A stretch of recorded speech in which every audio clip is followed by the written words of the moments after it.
Today, many consider NXT as the WWE's best television show. The NXT brand in itself is an evolution of the WWE's developmental program. Basically, it's where future Raw and SmackDown superstars go to get prepared for the big leagues. NXT has flourished though thanks to the brand's reliance on pure wrestling. Sure, NXT does have its moments of sports entertainment shenanigans, and as time goes on, the brand is slowly beginning to morph into another typical Raw or SmackDown show, but fans gravitated towards NXT because, simply put, it featured some of the best wrestling available on television. There was even a time when NXT felt like wrestling's best kept secret. Those who tuned into the show during its first year under Triple H's guidance found a wrestling program packed with talent. Some guys we knew, some guys we didn't, but the matches featured on NXT felt like a real throwback to when wrestling was more about in-ring talent and not all about storylines written by folks who had no wrestling background. Years pass by and still to this day, many believe that NXT is the very best program the WWE has to offer. The show has, of course, changed quite a lot over the past 10 years or so, and if you were one of the unfortunate ones who saw the very first incarnation of NXT, you're probably shocked at how the brand even stayed relevant.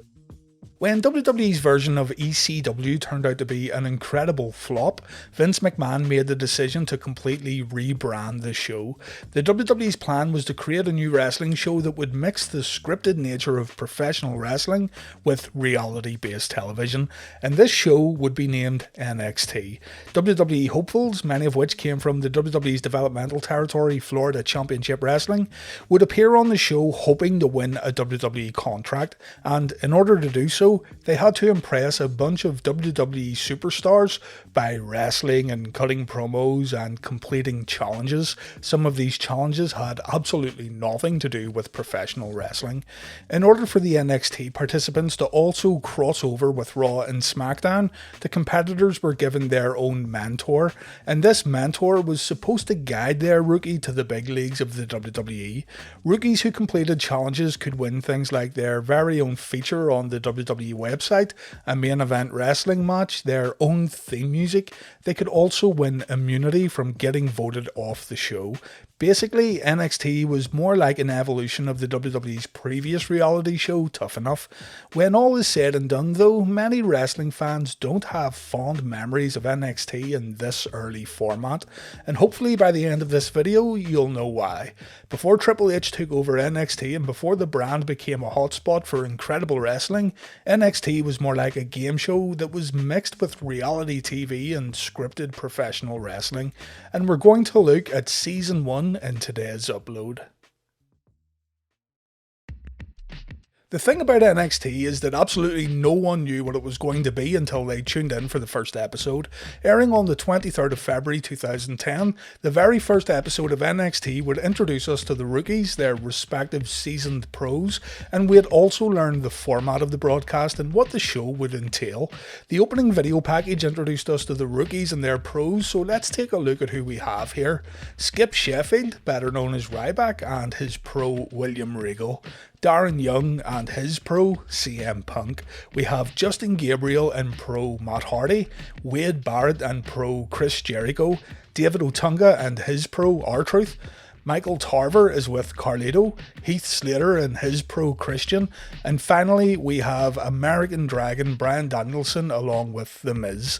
The Danielson edition here was the most controversial. Danielson was renamed Daniel Bryan and he was arguably more talented than 90% of the main WWE roster at the time. Many people knew that Daniel Bryan had been working in the business longer than some of the NXT pros, including Bryan's own pro, The Miz. Still, the whole first season of NXT was really centered around Danielson, and we'll learn more about this as we continue the video. The WWE would exploit the fact that Bryan really didn't belong in NXT. In the very first segment, The Miz calls out Daniel Bryan while the rookies are lined up backstage. The Miz says Bryan is an internet darling who has travelled the world, but if Bryan is going to make it in the WWE, he has to be ready for anything. The Miz tells Bryan to go to the ring and introduce himself while showing his personality and showing his charisma. Miz also tells Bryan to have a good catchphrase ready. Bryan leaves for the ring and The Miz tells us that Daniel Bryan doesn't have a personality, and if Bryan Bryan fails at cutting a promo in the ring, The Miz is going to slap some personality into the American Dragon. So Daniel goes to the ring and he apologises to the fans. He says he's sorry that he was given The Miz as a pro, while saying that he would rather have William Regal as his mentor. As Bryan begins telling us more about himself and his 10-year career, The Miz interrupts the festivities. The Miz tells Bryan that his submission skills won't get him anywhere in the WWE without talent and charisma, and The Miz asks Bryan how he expects to make it in the WWE without a personality. Bryan says he could go on an MTV reality show, get a faux hawk, and come out and act like an idiot, but unfortunately somebody already done that. The Miz tells Bryan to come up with a catchphrase on the spot, and Bryan says he'll make The Miz tap or he'll make The Miz snap.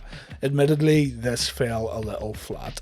The Miz tells Bryan that he failed, and Bryan takes a slap to the face before The Miz walks off. Now, they said that NXT would be reality based and all that nonsense, but Bryan is clearly waiting for the slap here. So while the upcoming challenges and little games were likely not scripted, a lot of NXT was indeed pre-planned. Daniel said afterwards that he knows for a fact that he slaps harder than The Miz, and he will get The Miz back. We then get some matches that feature both the rookies and the pros. A tag team match pitting Michael Tarver and Carlito against Christian and Heath Slater is used to give us a little more background on the NXT rookies. Michael Tarver talks about his father being Mike Tyson's sparring partner, and we get to see footage of Michael doing his thing in FCW. Heath Slater says he's a one-man rock band while telling us about his love for the WWE as a child. Slater comes across as extremely confident in his video promo, telling us that he's the one to watch in this program. Slater and Christian score the win in a very competent match. These rookies had been trained in FCW, so really all the matches you see on NXT Season 1 range from passable to decent. But on the flip side of this, all matches are of the typical WWE style. Darren Young then has a match with David Otunga. Young looks incredibly out of place beside the straight edge society, and CM Punk even tells us that he has no idea why he's on this show. We get a video introducing us to David Otunga, and he name drops his famous fiancée to get a little clout. Unbelievable. Otunga says that he's a cut above the rest because he's from Hollywood. He's the best looking rookie on NXT. He has the best body. He's the most intelligent because he studied law at Harvard.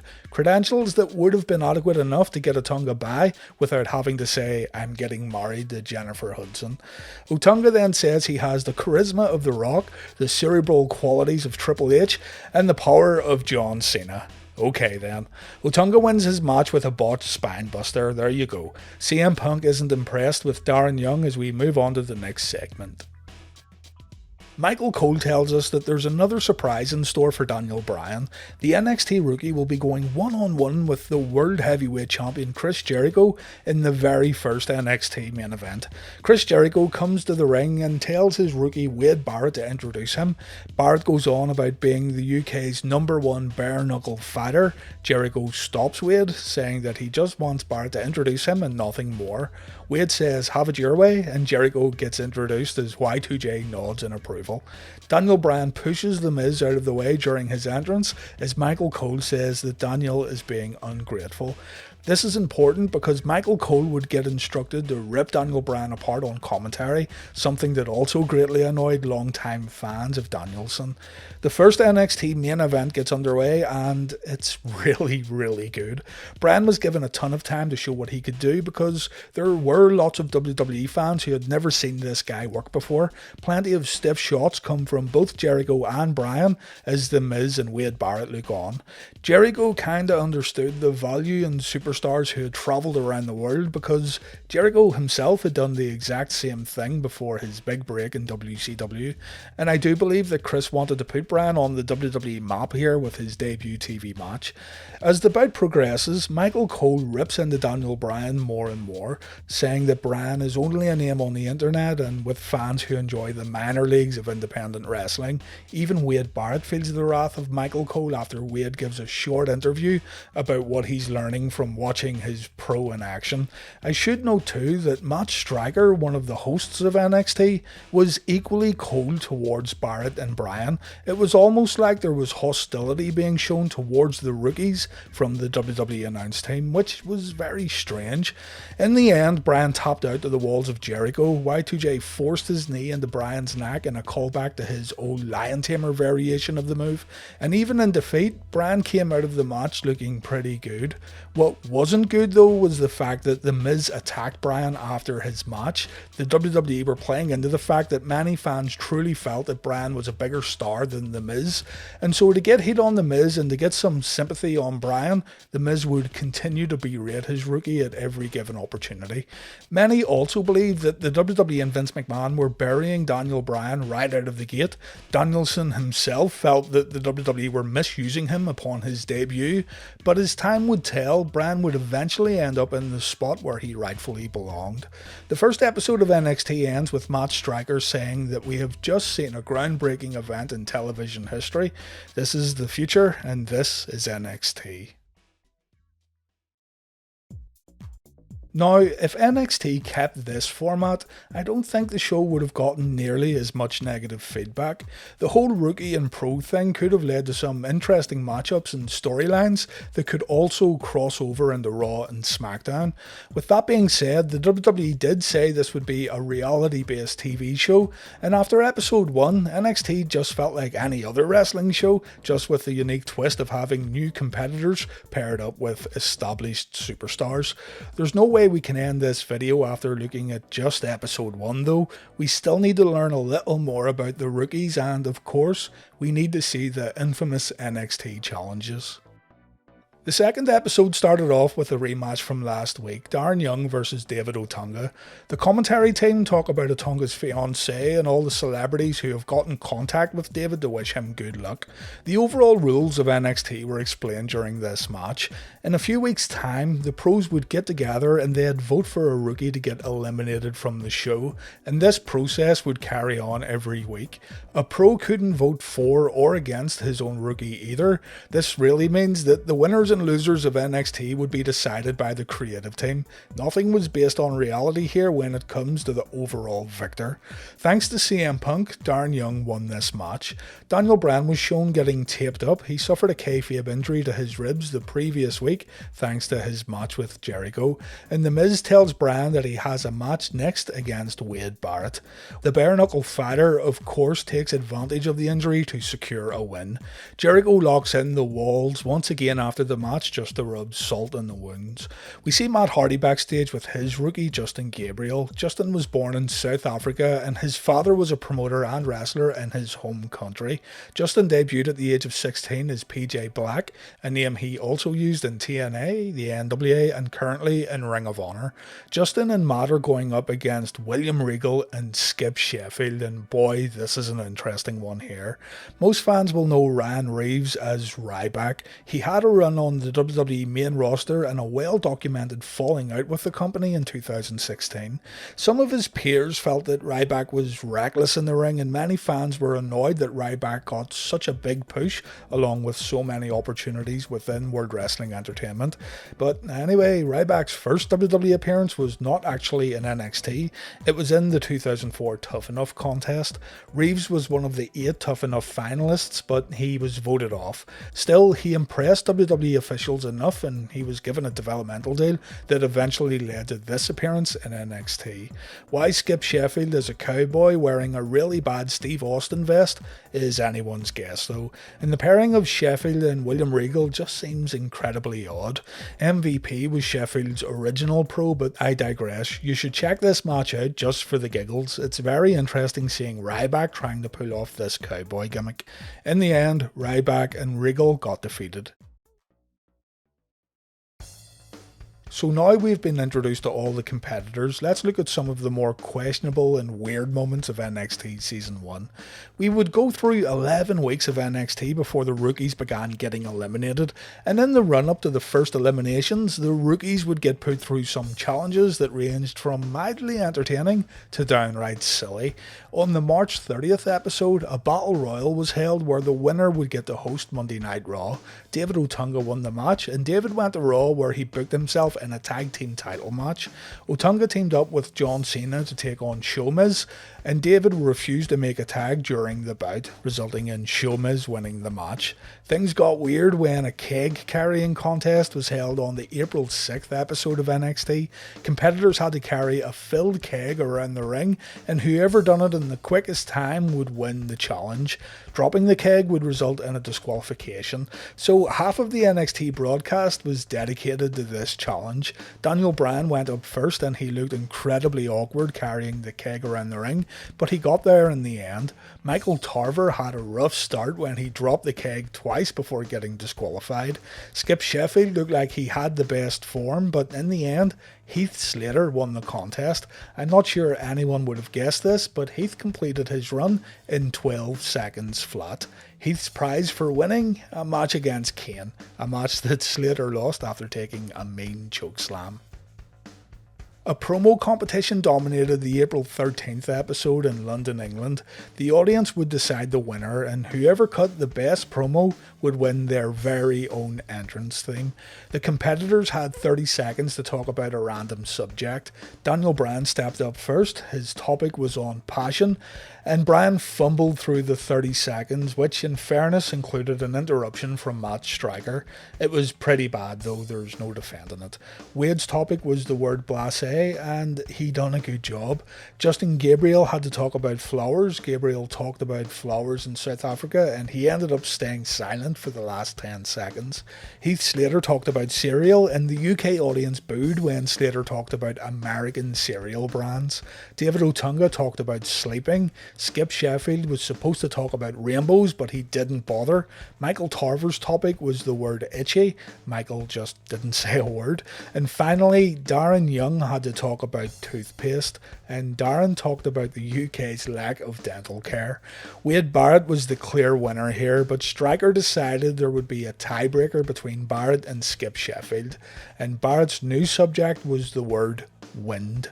Wade talked about how the winds of change were swooping through the WWE thanks to the debut of Barrett himself, and this was enough to secure the win. On the same episode, Daniel Bryan had another good match, this time with William Regal, but Bryan had also been on a losing streak even though he was the Pro's #1 choice over the past lot of weeks. Bryan lost to Regal, resulting in 8 straight losses for the American Dragon. The following week, the NXT competitors spent much of the show playing the famous duel game from Gladiators, or Joust in the original American Gladiators.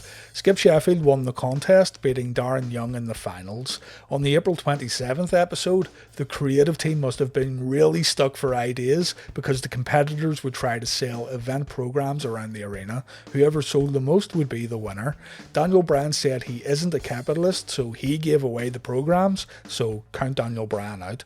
Sheffield struggled because nobody wanted to buy merchandise from a giant meathead cowboy, and in the end David Otunga won after paying some kids to do the work for him. An obstacle course was featured the following week that included monkey bars, chugging a fizzy drink, and juggling. Justin Gabriel won the obstacle course, and before this episode of NXT came to an end, Daniel Bryan announced that he himself should be eliminated in next week's show due to his losing streak. Michael Tarver said the same thing. Tarver just felt he shouldn't be on the show anymore.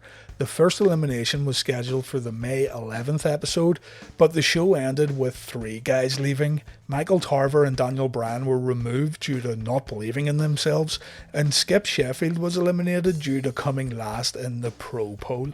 Sheffield said that we hadn't seen the last of Skip and he would be back. Daniel Bryan and Michael Tarver returned the next week, where the men were scheduled to reflect on their time in NXT. Daniel talked about how he didn't fit the WWE mold, and this is why he wasn't part of the NXT program anymore. Daniel then went after Michael Cole, saying that Cole had ripped into him for weeks because Vince McMahon was in his ear. Daniel called Cole a poor man's replacement for Jim Ross before launching an attack. This was probably one of the most interesting things that happened during the whole first season of NXT. Later in the show, Darren Young was also eliminated. The next week, Michael Cole was scheduled to interview Daniel Bryan, and Michael made sure to have some security backing him up. One of these security guards is none other than Johnny Gargano, a man who would go on to become an NXT champion. Daniel said he wanted to apologise to Cole. The security team was sent to the outside, and the two men shook hands. Daniel apologised for Michael being the worst commentator in WWE history, and a heated argument broke out between the two men. Cole said that Daniel may be the best wrestler out of all the competitors, but he needs to look at himself and how he failed in this NXT project. Cole said that Daniel is a loser because he topped out of NXT. Bryan then charged at Cole, and he did manage to catch him on the outside, but it was clear that Daniel would be here to stay thanks to how the storyline was developing. Bryan also attacked The Miz on his way back up the ramp. Later on, Heath Slater was eliminated from the show.